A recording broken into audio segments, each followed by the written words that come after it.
Kembali di Kompas Bisnis, Saudara, indeks harga saham gabungan di pekan kedua bulan Juli menguat setelah turun di pekan pertama.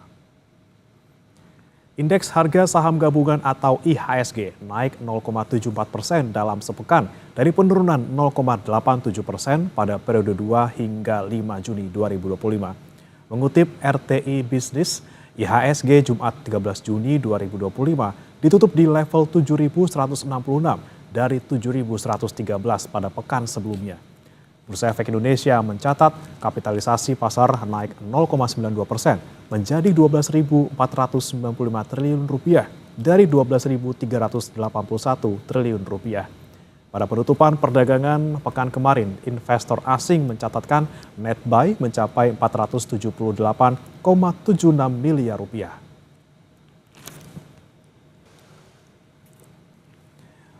Mengutip RTI Bisnis, dana asing yang kabur dari bursa selama sepekan di bulan Juni 2025, yakni sebesar Rp333,29 miliar. Selama 3 bulan, asing melakukan aksi net sell hingga Rp38,09 triliun. Dalam 1 tahun, dana asing yang kabur dari bursa mencapai Rp37,53 triliun.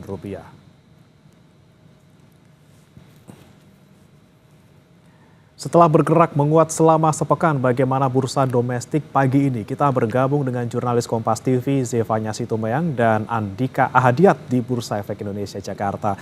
Selamat pagi Zevanya, bagaimana pembukaan bursa hari ini dan bagaimana proyeksi pergerakan IHSG pada pekan ini?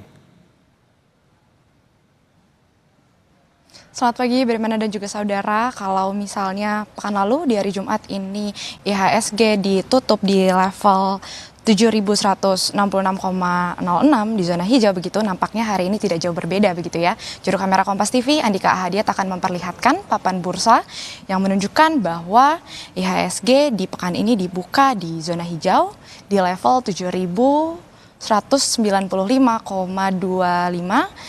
atau terapresiasi sebesar 0,33% atau 23,64 basis point.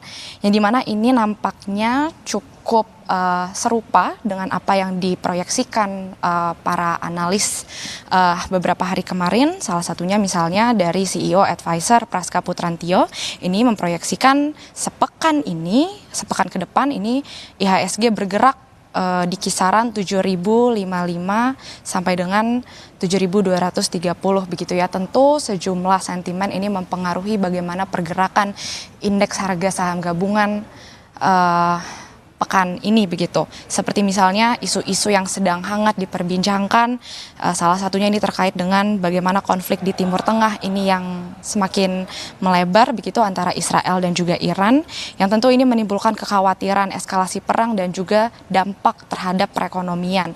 Dari Dana Moneter Internasional sendiri atau IMF ini juga sudah menyuarakan eskalasi konflik Timur Tengah ini tentunya memberikan dampak ekonomi yang cukup signifikan begitu ya, khususnya di wilayah itu sendiri dan juga terhadap bagaimana perekonomian dunia. Tentu yang menjadi dampak paling utama ini terkait dengan bagaimana kenaikan harga-harga komoditas seperti misalnya harga minyak, kemudian juga harga biji-bijian. Ini bisa mempengaruhi bagaimana pandangan para investor, kemudian juga peningkatan biaya pengiriman. Ini juga menjadi salah satu pengaruh karena kapal-kapal yang bergerak di sekitaran Laut Merah ini tentunya juga menghindari ditakutkan adanya potensi serangan rudal dari negara yang berkonflik begitu. Nah, hal-hal ini dinilai berpotensi yang kemudian ini dapat terjadi kenaikan laju inflasi dalam jangka menengah.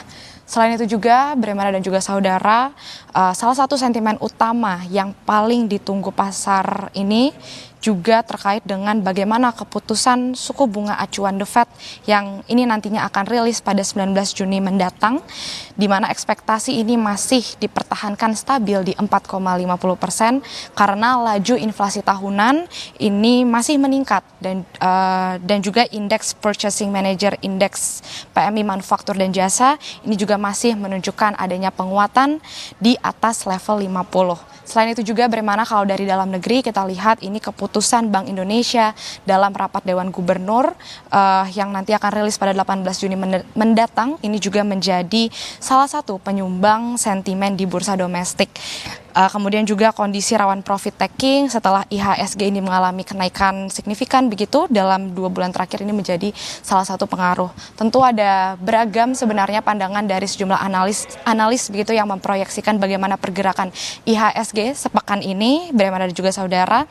Seperti misalnya ada juga analis meskipun ini terlihat di zona hijau begitu ya, tapi ada juga analis ini yang masih melihat bahwa justru secara teknikal IHSG di pekan ini masih beresiko mengalami tekanan lanjutan begitu, sehingga artinya ini masih banyak sejumlah ketidakpastian yang di depan mata para pelaku pasar begitu, khususnya terkait dengan ketidakpastian konflik yang terjadi saat ini tentu menjadi salah satu pengaruh dari bagaimana kepercayaan para konsumen dan juga perusahaan yang nantinya ini juga bisa berdampak pada pengeluaran dan juga investasi di bursa. Bagaimana? Meski masih dibuka di zona hijau pagi ini, masih ada resiko tekanan dari analis. Terima kasih Zevanya Situmeyang dan juga juru kamera Andika Hadiat melaporkan langsung dari Bursa Efek Indonesia Jakarta. Selamat pagi, selamat bertugas kembali.